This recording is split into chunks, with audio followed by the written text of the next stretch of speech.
बलूचिस्तान में कोयटा, शिरानी और केच में सिक्योरिटी फोर्सेस ने ऑपरेशन करते हुए भारतीय प्रॉक्सी फितनतुल हिंदुस्तान और फितनतुल हिंदुस्तान के 21 दहशतगर्दों को हलाक कर दिया। फायरिंग के तबादले में 2 एहलकार भी जख्मी हुए। खुजदार से फितनतुल हिंदुस्तान के 4 दहशतगर्द खवातीन के लिबास में फरार की कोशिश करते हुए पकड़े गए।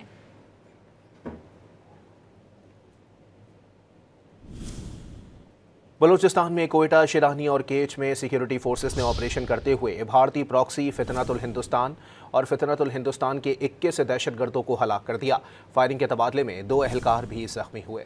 खुजदार से फितनतुल हिंदुस्तान के 4 दहशतगर्द खवातीन के लिबास में फरार की कोशिश करते हुए पकड़े गए।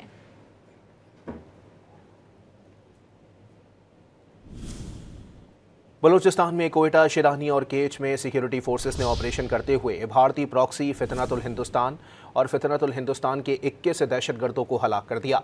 फायरिंग के तबादले में 2 एहलकार भी जख्मी हुए। खुजदार से फितनतुल हिंदुस्तान के 4 दहशतगर्द खवातीन के लिबास में फरार की कोशिश करते हुए पकड़े गए।